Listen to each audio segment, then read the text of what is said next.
하나님 말씀 보시겠습니다. 구약성경 하박국 3장입니다. 1303쪽에 있습니다. 하박국 3장, 제가 1절, 2절을 읽을 테니까 여러분은 3절부터 읽으시면 됩니다. 시기 오롯에 맞춘 선지자 하박국의 기도라. 여호와여, 내가 주께 대한 소문을 듣고 놀랐나이다. 여호와여, 주는 주의 일을 이 수년 내에 부흥하게 하옵소서. 이 수년 내에 나타내시옵소서. 진노 중이라도 긍휼을 잊지 마옵소서.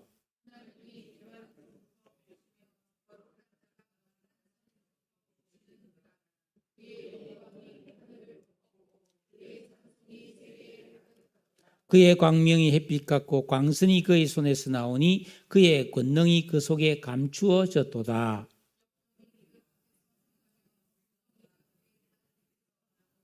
그가 서신적 땅이 진동하며 그가 보신적 여러 나라가 전율하며 영원한 산이 무너지며 무궁한 작은 산이 엎드러지나니 그의 행하심이 애로부터 그러하시도다.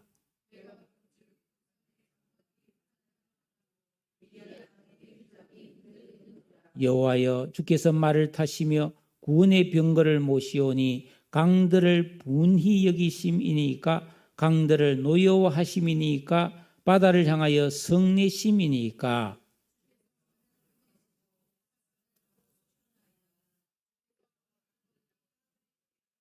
산들이 주를 보고 흔들리며 창수가 넘치고 바다가 소리를 지르며 손을 높이 들었나이다.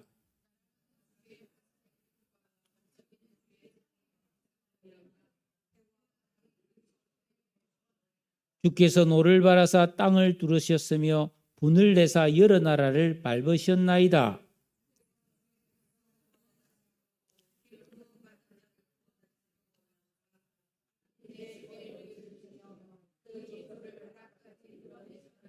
그들이 해오리 바람처럼 이르러 나를 흩으려 하며 가만히 가난한 자 삼키기를 즐거워하나 오직 주께서 그들의 전사의 머리를 그들의 창으로 찌르셨나이다.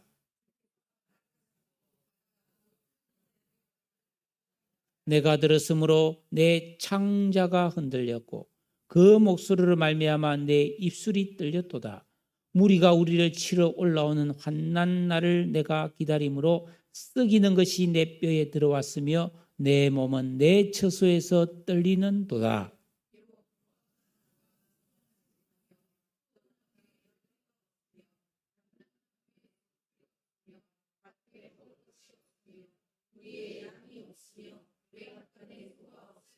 나는 여호와로 말미암아 즐거워하며 나의 구원의 하나님으로 말미암아 기뻐하리로다.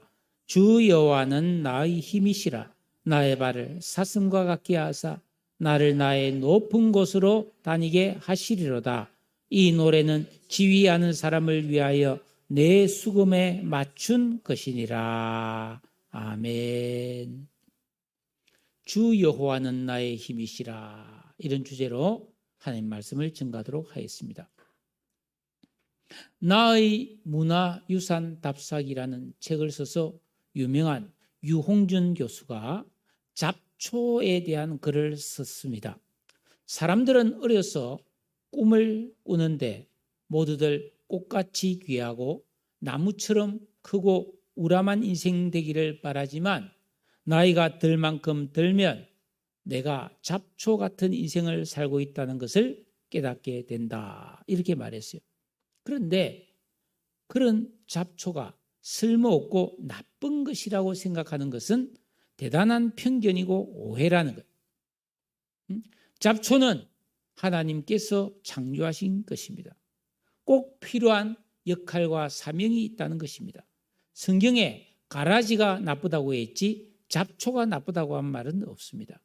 잡초라는 것은 곡식, 농작물, 원예, 작물 등 인간에 의해서 좋은 것이라고 선택되어 재배된 것이 아닌데 저절로 자라고 번식하는 여러 가지 풀 종류를 말하는데 이 잡초도 다 이름이 있다는 겁니다. 제가 찾아보니까 개망초, 까마중, 쇠비름, 강아지풀, 피, 토끼풀, 엉겅퀴, 질경이 뭐 이런 잡초풀이 있고 우리가 먹는 나물 종류인 달래냉이, 쌈박이, 고사리, 고들빼기, 쑥, 머위 등도 잡초에 속하고 야생화로 불리는 제비꽃, 초롱꽃, 달개비, 민들레, 쑥부쟁이, 부들, 꽃장포 등이 다 잡초로 지급되어서 사람들은 그거 별거 아니다 이렇게 생각한다는 것입니다. 사실 농사하는 농부들은 여름 내에 이 기르지도 않았는데 스스로 막 자라나는 잡초를 제거하는 김을 매느라 구슬땀을 흘립니다. 인류는 농업을 시작한 이래 곡식과 농작물은 아주 소중히 여기잖아요. 그래서 품종을 개량하고 물 주고 거름도 주고 병충해도 막 제거하면서 아주 가꿉니다. 이에 비해 잡초는 그냥 하나님이 창조한 그대로 스스로 성장과 번식을 한다. 뽑고 막 아무렇게나 취급하는데도 그냥 알아서 번식합니다. 그래서 곡식과 농작물은 절대로 잡초를 이기지 못하는 거예요. 그리고 사실 이 잡초는 생태계에 절대적으로 필요합니다. 잡초가 하는 가장 중요한 일은 땅의 표토층을 보호하는 역할을 합니다. 잡초가 없으면 땅이 황폐해져 버립니다. 미국 텍사스의 한 과수원에서는 그 주인이 잡초를 끔찍하게 싫어해서 잡초란 잡초의 씨를 말려버렸더니 극심한 토양 침식과 모래바람으로 몇 년치 농사를 망쳐서 지금은 과수와 잡초를 공생시키고 있다고 합니다. 이 저자인 유홍준 교수도 시골집 산자락에 빈트가 있어서 피톤치드가 많이 나오는 편백나무 묘목을 심었는데 올여름 지독한 더위에 반은 죽고 반은 살아남았습니다. 부지런을 떠느라고 괭이와 호미를 들고 열심히 잡초를 제거하고 심은 나무는 여름에 땀 말라 죽어버렸어요. 그런데 잡초 속에 버려두듯이 너무 힘들어서 그냥 미처 손이 안 간 잡초와 함께 있는 나무는 또 살더라는 거예요. 이게 참 신기하단 말이에요. 그래서 이런 잡초의 진가를 알고 잡초에 대한 사랑과 존경심을 가지고 잡초를 연구하는 한국 잡초학회도 있고요. 저 강원도 평창군 청옥산에 가면 잡초 공적비가 큰 바위가 써 있다는 거예요. 거기에 이렇게 써 있다고 합니다. 태초에 이 땅의 주인으로 태어나 잡초라는 이름으로 짓밟히고도 뽑혀져도 그 질긴 생명력으로 생책이 난 흙을 품고 보듬어 생명의 터전을 치유하는 위대함을 기리고자 이 비를 세운다. 이 잡초가 한 일이 참 많다는 겁니다. 그리고 그 비석 뒷면에 잡초는 지구에 살 것이다 했어요. 여러분 우리가 신체를 보호하는데 이 피부가 대단히 중요한 역할을 하잖아요. 이 피부는 참 진짜 부드럽지만은 이 방수도 되고 말이에요. 예? 열도 차단하고 추위도 차단하고 대단한 역할을 하는 피부인데 잡초가 바로 이런 지구의 피부 역할을 한다는 것입니다. 저는 이 잡초에 대한 글을 읽으면서 신실한 그리스도인을 생각해 보았습니다. 처음 복음이 들어갈 때 선교사가 복음을 전하러 가면 그 사람들은 잡초 취급을 받는 거예요. 막 뽑아내려고 죽이고 박해를 합니다. 그런데도 그리스도인들은 어떻게 합니까? 기도하고 선한 일을 하고 착한 일을 하고 아무도 인정해 주지 않고 조롱과 멸시를 당하면서도 의식을 새롭게 가지고 선한 일을 감당하는 그러면서 하나님 앞에 끈질기게 순종과 기도의 삶을 사는 무명의 전도자 그리스도인들이 이 세상에는 많이 있다 이 말이에요.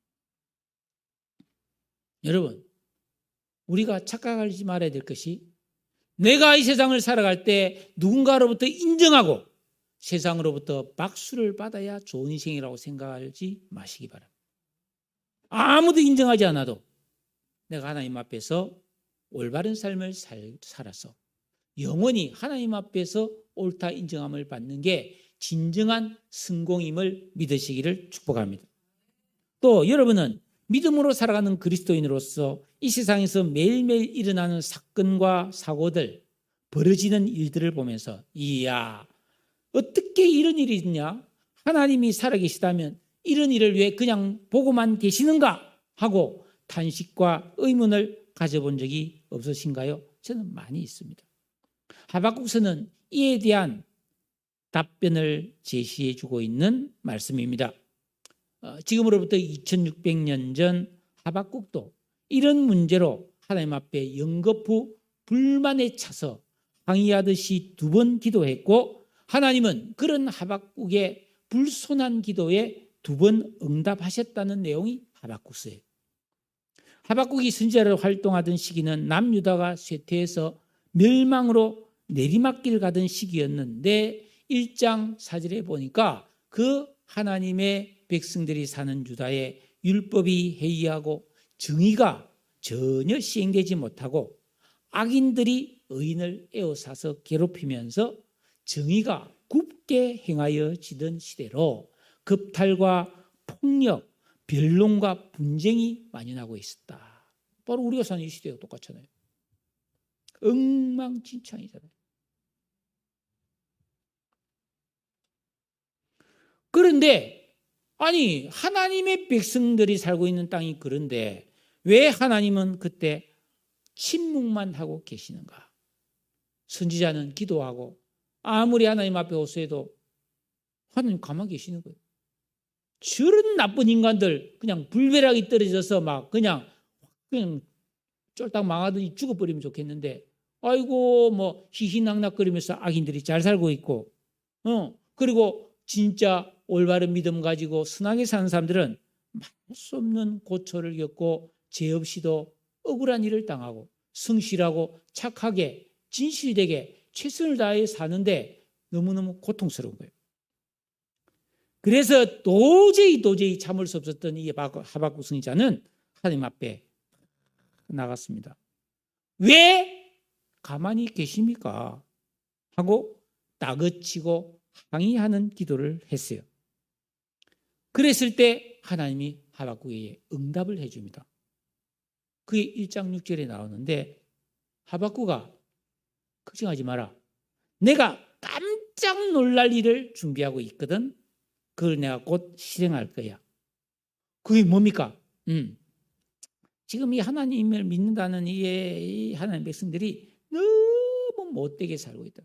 그래 내가 북쪽에 굉장히 사납고 성질급하고 포악하고 아주 강한 힘을 가진 바벨론 사람들을, 즉 갈대아인이라고 나와요. 성경에는 이 갈대아 족속 바벨론 사람들을 유다를 내가 침공하기 위해서 유다에 엄청난 재앙이 와가지고 죽고 소수만 남아서 포로로 끌려가서 죽도록 노예 생활을 내가 할 수 있도록 내가 심판을 내리려고 한다. 이런 말하는 거예요. 그런 이 말을 듣자 하박국이 더 큰 충격을 받아버린. 그리고 하나님 앞에 불만을 토하는 거예요. 그래서 2번째 기도합니다. 아이고 하나님, 그게 말이 됩니까? 하나님은 의로우신 분이 아닙니까? 그런데 하나님을 믿는 백성이 아무리 잘못했다 하더라도 어떻게 우리보다 훨씬 못되고 훨씬 악한 그 바벨론 조폭 같은 인간들을 데려다가 이 백성을 그렇게 멸망시키려고 합니까? 벌레, 곤충을 채집하듯이 낚시하듯이 무자비하게 이 백성을 그렇게 심판하는 게 그게 정말 맞는 겁니까? 이렇게 물어보는 겁니다. 예를 들어서 내가 우리 아이를 학원에 보냈어요. 선생님에게 얘가 말 안 들으면 혼내세요. 그래서 공부를 잘할 수 있도록 지도해 주세요. 이렇게 부탁했다 싶다. 근데 얘가 공부를 잘 안 하고 농땡이를 쳤어. 학원 선생님이 부모님이 혼내라 했다고 조폭을 데려와서 막 묵사발을 만들어서 막 눈탱이 방탱이 되고 막 이빨이 몇 개 빠졌다 이러면 부모가 가만히 있겠어요? 그 말이 안 되잖아요. 하나님 좀 그렇게 하시겠다. 하나님, 그건 아니죠. 그러면서 2장에 가면은 하나님, 이 문제에 대해서 분명하게 한번 대답해 보세요. 내가 파수하는 높은 승리에 있어서 뭐라고 말씀하신지 내가 대답할 때까지 내 꼼짝 안 할 겁니다. 이러면서 톡 기도를 했어요. 그때 하나님께서 하박국에게 묵시를 쫙 보여주세요. 어떤 묵시란 뭐예요? 잠자지 않은데 앞에 환상이 보이는 묵시라 그러죠. 앞에 영상 같은 게 쫙 보이는 거예요. 우리 뭐 첨단 영화 같은 거 보면 막 손으로 브랑 이러면 앞에 뭐가 쫙 보이는 그런 거 있잖아요. 이 묵시를 다 보여요. 그 묵시를 보니까 내용이 뭐냐면 무섭게 생긴 막 군인들이 막 말을 타고 팍팍 와서 그 유다 백성 예루살렘을 막 포위해서 성을 무너뜨리고 막 그 유다 백성들 하나님을 민다하면서도 죄를 짓고 악을 행하고 약자를 괴롭히고 정의를 굽게 하고 막 비겁하게 못되게 군 인간들 막 전부 다 칼에 맞아 죽고 뭉댕이 맞아 죽고 막 어린애들도 막 그냥 절벽에서 집어 던져버리고 막 그 악한 구인들 들어와가지고 막 성이 불타고 막 그리고 남은 사람들 줄줄이 막 코에 철사를 끼워가지고 막 포로로 잡혀가는 그런 환상을 톡 하나님 보여주신 거예요. 그리고 그 다음 장면 탁 보니까 그렇게 유다를 침공하고 잔인하게 심판했던 바벨론도 역시 뭐예요?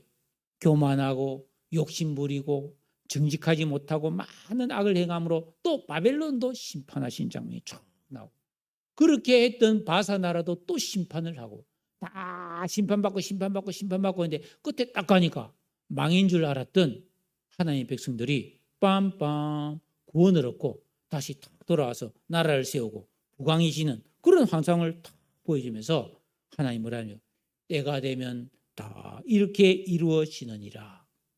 오직 의인은 믿음으로 말미암아 살리라. 이렇게 말씀하신 거예요. 즉 뭡니까? 죄에 대해서 하나님은 그 누구를 막론하고 다 심판을 내리는 거예요. 하나님의 백성이라도 반드시 심판을 받는 거예요. 그런데 예수 믿고 구원받은 성도는 죄를 짓고 심판을 받아도 끝에 가면 다 회복이 된다는 겁니다. 그리고 그렇지 않은 자들은 아무리 강하고 힘이 있어서 한때 잘나간다 할지라도 그들은 자기 죄로 인해서 영원히 멸망받는다는 것입니다. 의인은 믿음으로 살리라. 의인은 반드시 끝에 가면 회복되고 영원히 구원을 받는 것을 믿으시기를 바랍니다. 그럼 의인이 누구냐? 로마서 3장 10절에 보면 의인은 없나니 하나도 없다고 그랬어요. 즉 자력으로 의인이 될 수 있는 사람은 없고 구원받을 사람이 전혀 없다는 겁니다. 의인이 되려면 오직 하나님의 은혜로만 가능하다는 겁니다. 그래서 갈라디아서 2장 16절에 보니까 사람이 의롭게 되는 것은 율법의 행위로 말미암음이 아니다. 즉 자신이 노력하고 착하게 살고 정직하게 살려고 애써서 되는 게 아니다.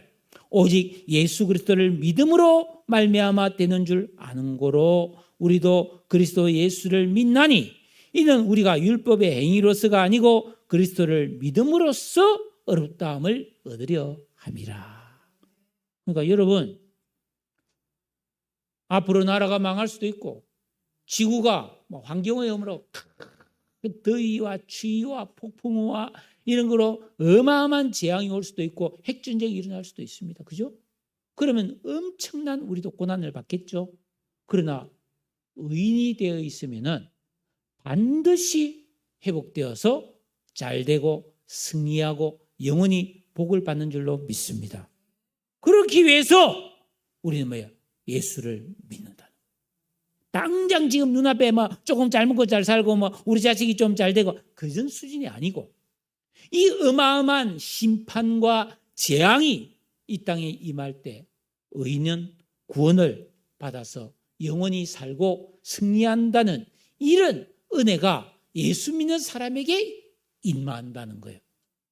예수 믿고 제사함 받아서 의인이 된다는 게 이렇게 중요하다는 것입니다. 그래서 하박국 2장 마지막 절을 보면은 오직 여호와는 그의 성전에 계시니 온 땅은 그 앞에서 잠잠하라. 뭐 이렇쿵 저렇쿵 뭐 네가 잘났니 내가 옳으니 막 조용히 해. 모든 것은 하나님이 하시는 거예요. 그래서 우리는 뭐예요?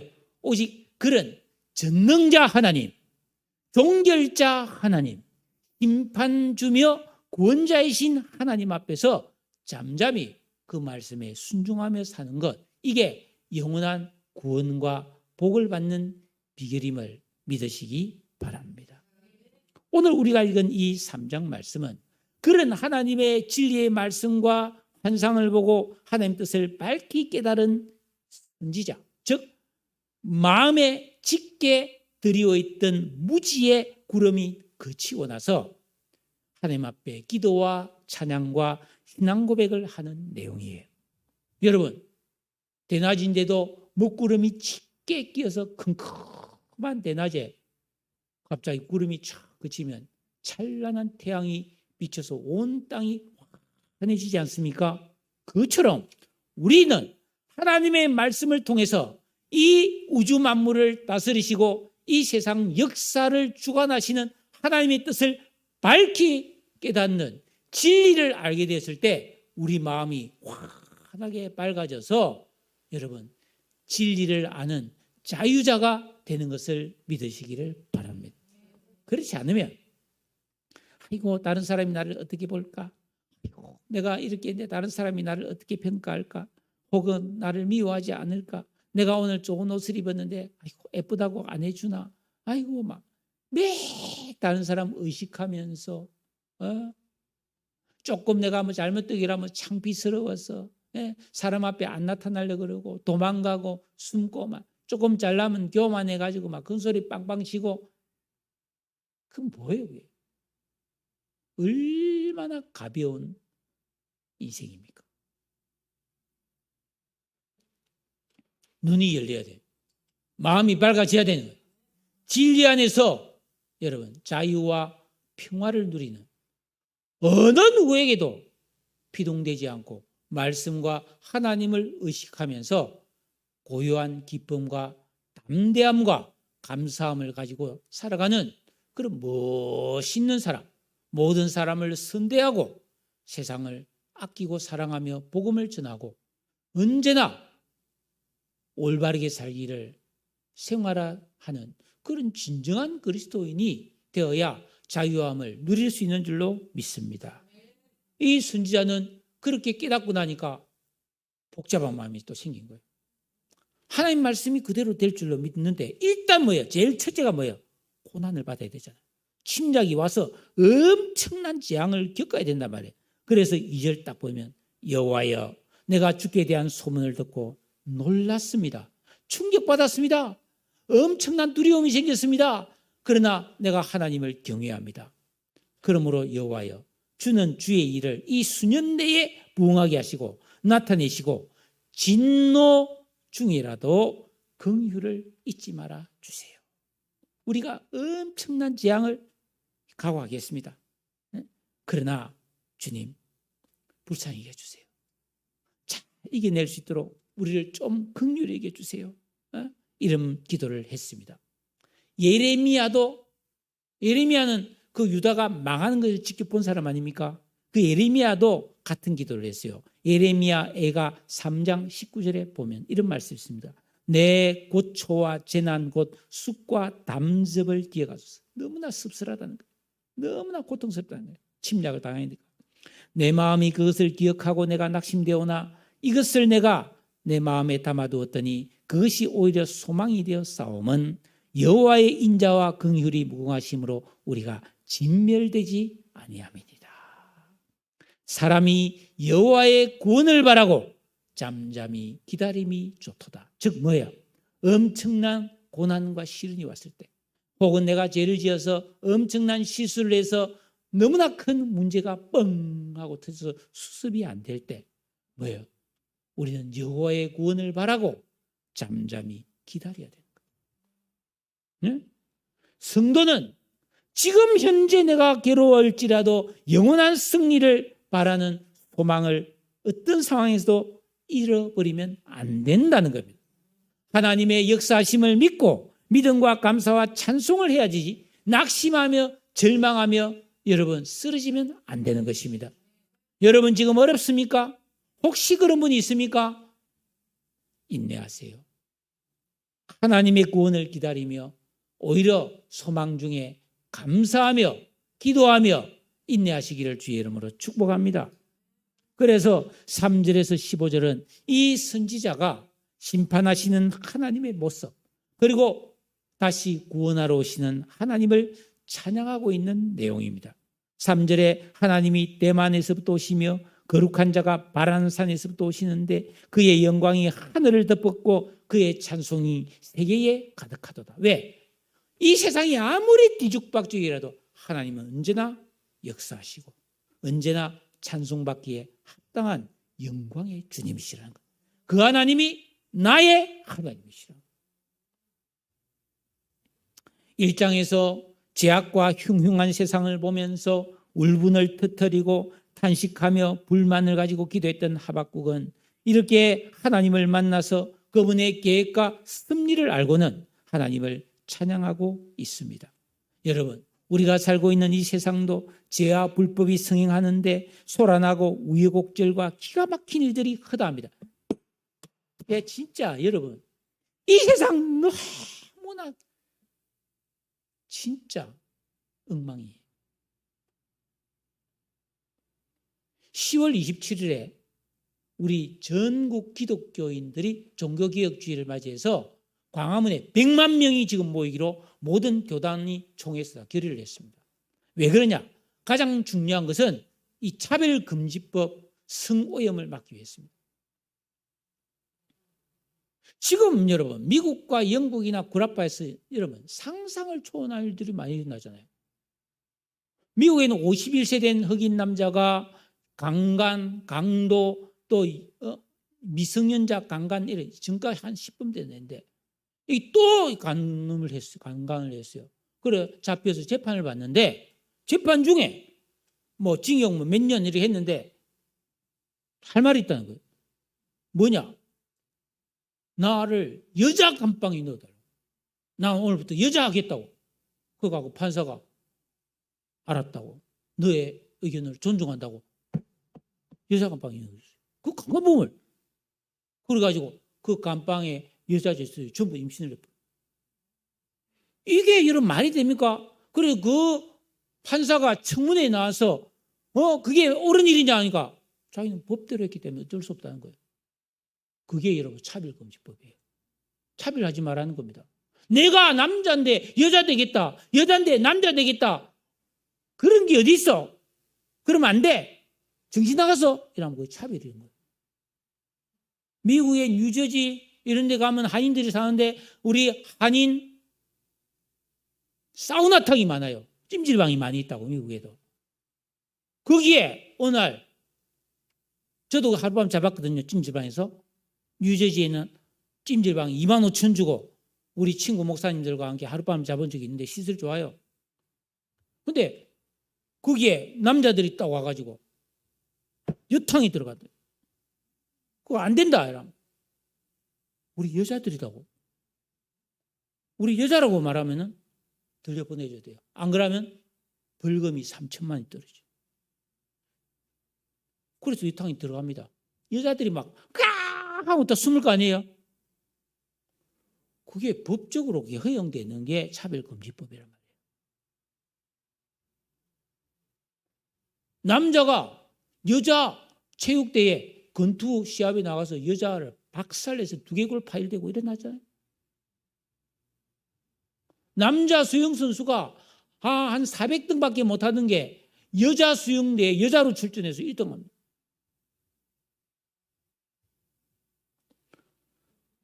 여러분, 이게 실제로 일어나고 있는 일인데 이게 제정신인 세상이에요. 그런 걸 차별하면 안 된다.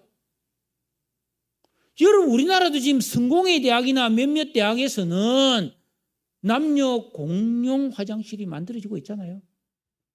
이 법이 통과되면요, 지하철이나 모든 공중 화장실은 남녀 공용으로 써야지 남녀를 구분하면 이건 차별이 되는 거예요. 이걸 반대하는 사람이 지금 기독교인들밖에 없어요. 대놓고 반대하는 사람이. 사람들은 몰라요.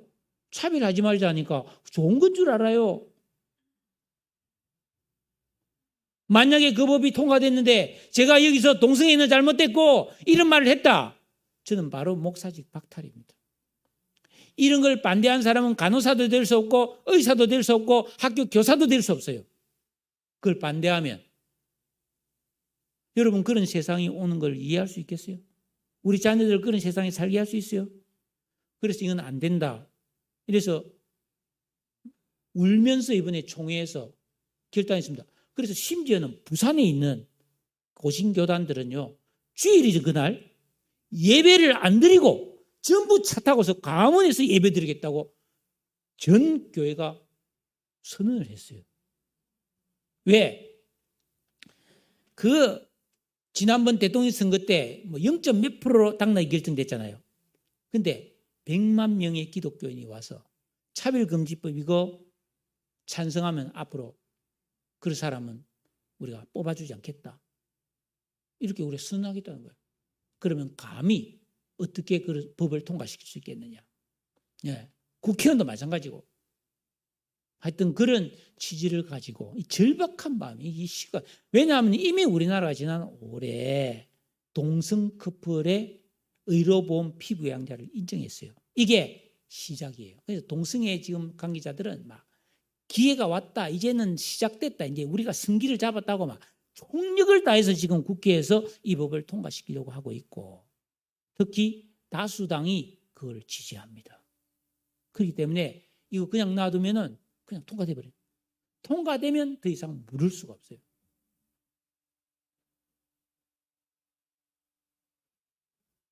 학교에서 의무적으로 유치원 때부터 동성애를 의무적으로 가르치고 교육해야 된다는 말이에요. 의무적으로. 동성애는 나쁜 게 아니다. 이런 거를 교과서에 들어가서 시험 문제에 나온단 말이에요. 남자도 될 수 있고 여자도 될 수 있고 수시로 자기가 선택할 수 있어요. 말이 됩니까? 엉망진창이 되는 거예요.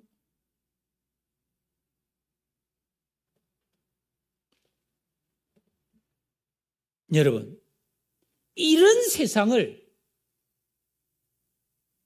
하나님이 그냥 두고 보시겠습니까? 진노가 임할 수밖에 없는. 소돔과 고모라가 그래서 망한 거 아니에요?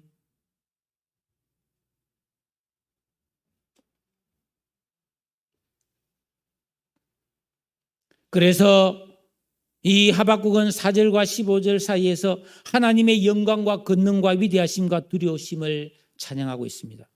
그의 광명은 햇빛 같고 역병, 전염병이 그 앞에서 행하며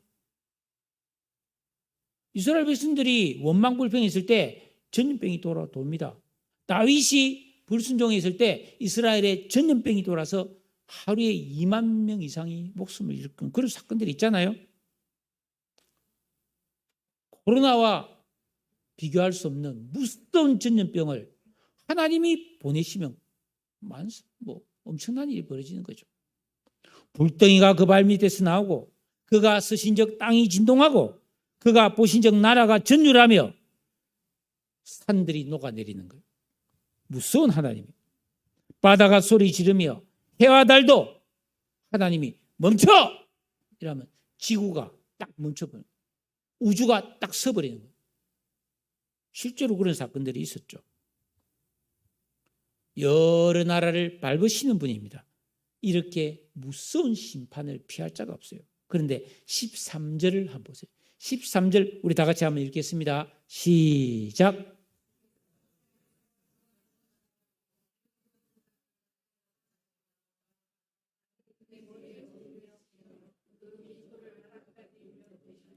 구원이란 말이 두 번 강조되어 있습니다. 주의 백성은 죄를 지으면 반드시 하나님 앞에 징계를 받아요. 구원받았지만.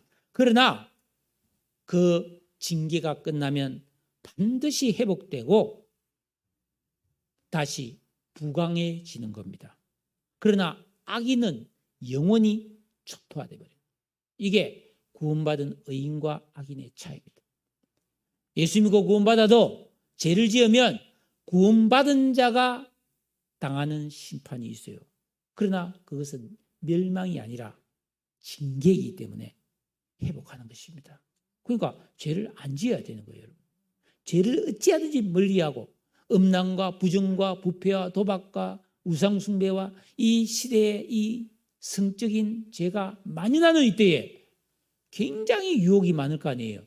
그렇지만 우리는 계명을 지키고 기도하면서 자신의 거룩함을 지켜갈 때 하나님의 놀라운 위로와 평강과 은혜와 축복이 우리에게 임할 줄로 믿습니다.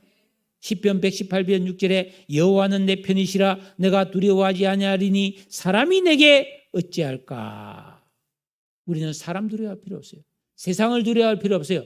하나님을 두려워하고 하나님을 사랑하고 의지하는 믿음의 사람 되기를 바랍니다. 하나님께서는 선지자 하박국에게 겁내지 마라. 의인은 그 믿음으로 산다. 하나님은 의인을 절대로 버려두지 아니하신다고 말했어요. 예? 하박국은 이런 하나님 말씀을 믿었습니다. 믿었지만 그 말씀대로 되는 것이 맞지만 그래도 지금 바벨론의 공격을 받아서 엄청난 재앙을 겪어야 되잖아요. 만약에 지금 북한 공산당이 치들어와서 우리가 공산화됐다면 엄청난 고난이 올 거 아닙니까? 그동안 너희들 잘 먹고 잘 살았지 하면서 막 밥도 안 주고 얼마나 두드려 패고 그렇게 했습니까? 특히 목사인 나는 막 완전히 바로 가는 것이 뭐. 예? 잡혀가서 막 두드려 맞고 막 총 맞고 와 차라리 총 맞고 죽는 건 낫지. 빵 하면 죽으면 끝인데.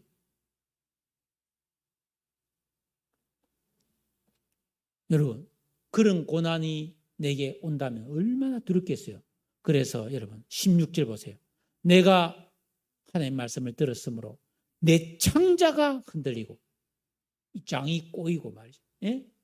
이런 게 뭐 엄청난 복통이 그런 고통이 왔고 그 목소리를 말미암아 이술이 벌벌벌 떨렸다는 거예요.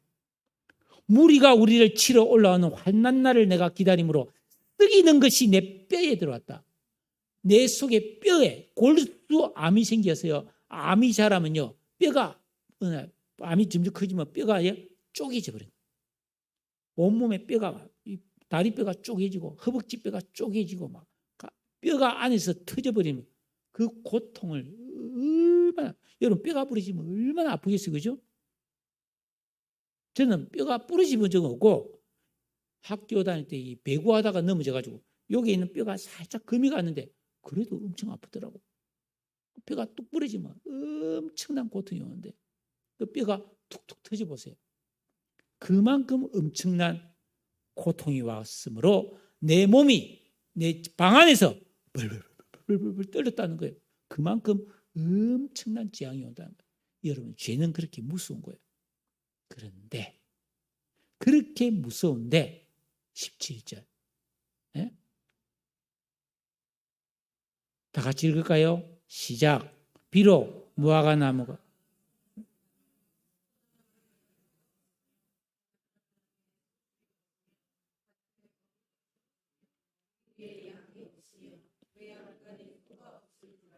아무것도 못하고 없고 없을지라도 그러니까 완전 빈털터리가 되어서 굶어 죽을 상황이 될지라도 뭐예요? 나는 여호와로 말미암아 즐거워하며 나의 구원의 하나님으로 말미암아 기뻐하리로다. 여러분 우리가 살고 있는 이 시대는 정말 돈이 너무 중요시되는 세상이잖아요. 그런데 이런 시대에 내가 빈털터리가 되었다. 경제적으로 파산했다. 가난과 상실, 아픔보다 더 두려운 것이 있을까요? 여러분 가난과 궁핍, 굶주리면 너무나 큰 고통이에요. 저도 어쩌다가 먹을 게 없어서가 아니고 이런 일로 바쁘고 막 이러다 때를 놓칠 때가 있어요. 점심을 안 먹고 걸르고 그래서 오후 4시나 다시 되면 배가 너무 고픈 거예요. 맛있는 밥 한 그릇 먹었으면 좋겠다 막 한데 그때는 그런 생각을 많이 해요. 내가 먹을 게 없어서 배고픈 게 아니고 사정상 내가 지금 배가 고픈데 내가 지금 이래 배가 고픈데 한 끼 굶어서 만약에 집에 먹을 것이 없다면 그래서 내가 오늘 저녁도 굶고 내일 아침도 굶고 내일 점심 저녁을 계속 본의 아니게 굶어야 된다면 이거 얼마나 큰 고통일까? 여러분 그렇지 않습니까? 그래서 지금도 아프리카 같은 데 굶어 죽는 사람이 있잖아요. 얼마나 고통스럽겠습니까? 그런데 하박국은 그렇게 굶주려서 고통을 겪고 굶어 죽는 한이 있더라도 나는 여호와로 말미암아 즐거워하고 내 구원의 하나님으로 말미암아 기뻐하겠다고 말하고 있습니다. 이런 하박국의 의식. 그러니까 내가 지금 굶어 죽어도 끝이 아니죠. 죽은 건너편 영원한 하나님 나라의 천국의 소망이 있음을 알기 때문에 이 고통으로 인해 내가 굶어 죽을지라도 내가 죽었어 구원을 받고 천국 갈 수 있다는 그것 때문에 기뻐하고 감사할 수 있겠다는 세 사람의 의식과 지각과 인격, 감성이 하박국에는 있었다 이 말이에요. 이게 진짜 하나님을 만나고 말씀 깨달은 자의 영적 수준임을 여러분들은 기억하시고 믿으시기를 바랍니다. 우리가 이런 의식을 만들어야 된다는 겁니다. 여러분 우리가 올림픽 경기나 이런 경기에서 굉장히 불리한 경기인데 기적처럼 이긴 경기가 있다고 칩시다. 나는 못 봤어. 근데 내가 이거 이겼다는 소문을 듣고 한번 보겠다고 재방송을 계속 틀어주니까 재방송 보는데 쫄깃쫄깃하잖아요. 그죠? 긴장되고 막 아슬아슬하잖아요. 그런데 우리가 결국 가면 다 이기는 거야. 이렇게 생각하면은 긴장이 덜해지죠. 그죠? 저는 어쩌다가 영화 같은 거 보면 막 주인공이 막 아슬아슬하잖아요. 막 그런 거. 예? 이퀄라이저 이런 영화 보면 막 주인공이 얼마나 멋있고 정의롭습니까? 막 못된 인간들을 막 박살 내잖아요. 근데 아슬아슬하고 주인공도 막 너무 아슬아슬하잖아요. 그때 가슴이 쫄깃쫄깃한데 내가 어떻게 생각해? 저건 영화야. 주인공 안 죽어. 주인공은 반드시 이길 거야. 이렇게 생각하면 마음이 편해지는 거예요.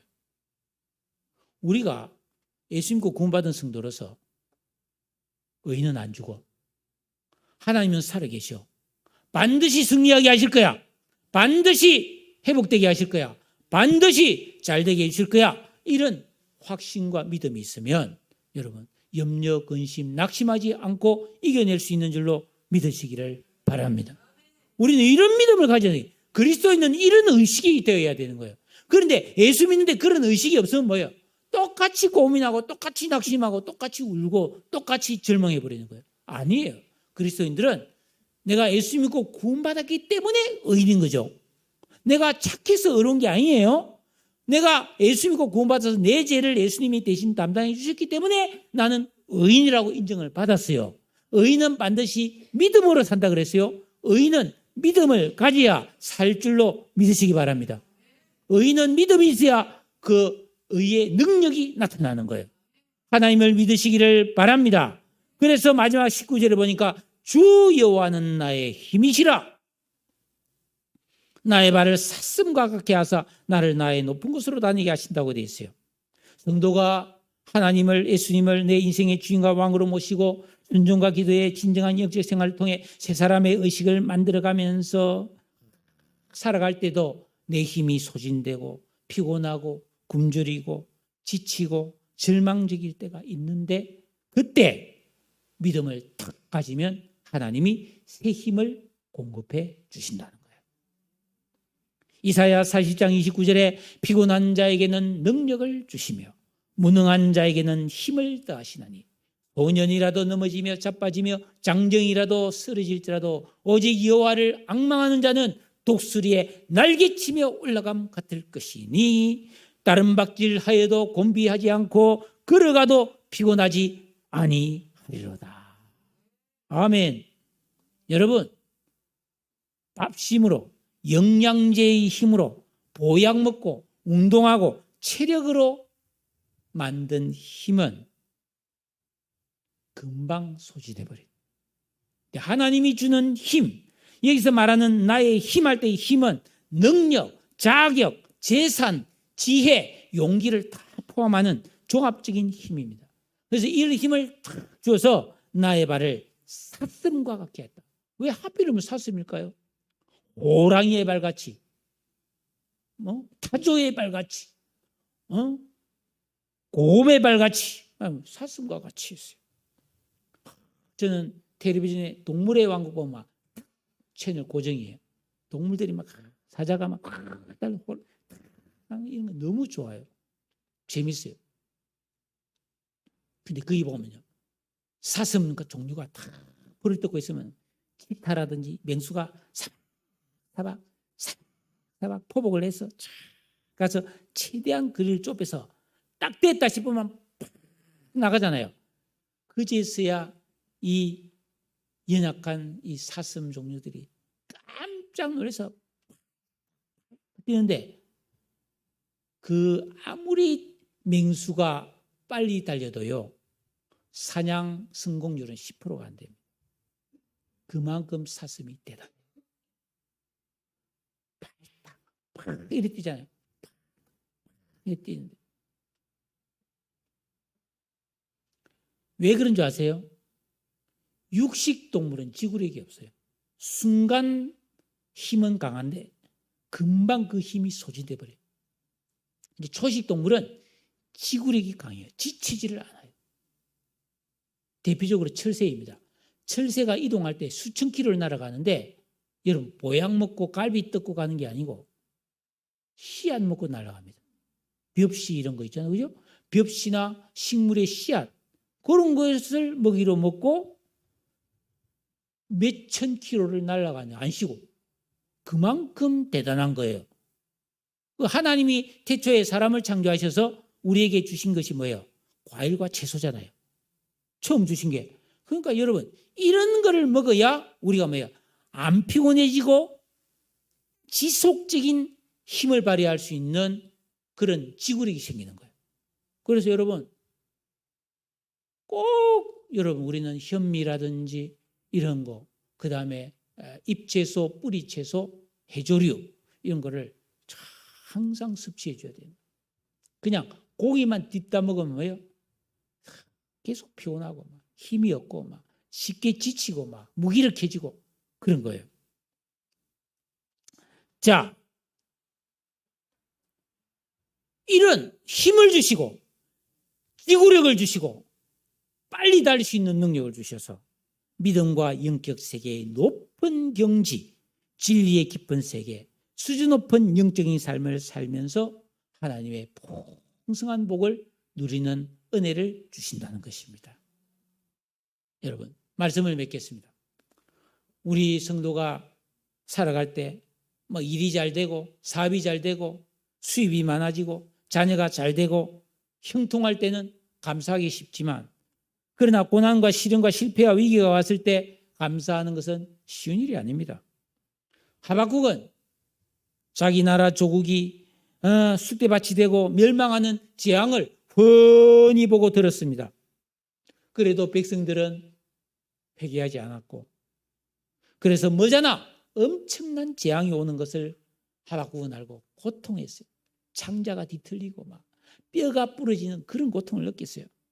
그러나 그 너머에 하나님의 구원과 회복의 은혜를 보았기 때문에 하나님을 찬양하고 감사할 수가 있었어요. 그래서 내 수금에 맞추어서 이 노래를 부르는데, 1절에 시기온옷은 빠르게 부르는 거예요. 하나님, 무화과 나무 잎이 마르고 포도 열매가 없으며 감람나무 열매 거치고 논밭에 식물이 없어도 하면서 신나게 불렀다는 겁니다.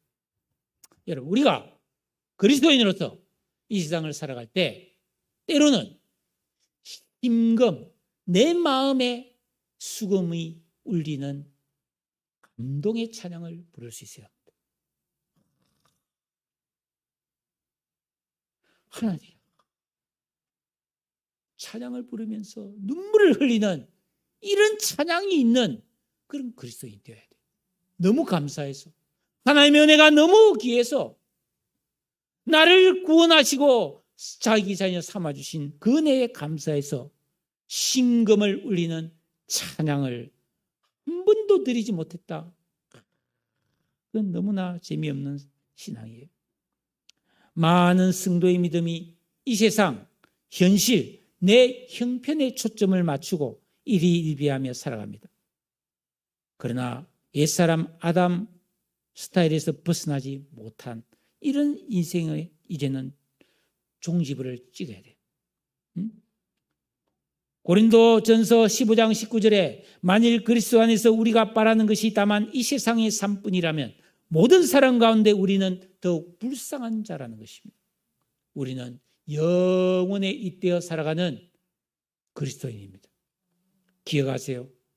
내가 이 세상에 부자가 되지 못해도, 큰 성공을 거두지 못해도, 남들보다 뛰어나지 못해도, 오히려 내가 좀 부족하고 약하고 실패를 거듭할지라도 하나님의 자녀가 되어 주님을 내 인생의 주인과 왕으로 모시고 순종과 기도의 진정한 영적 생활을 살아가며 이 거룩한 길을 간다면 성공한 인생이고 소망이 있는 인생이고 영원히 영광과 존귀를 누리게 될 줄로 믿습니다.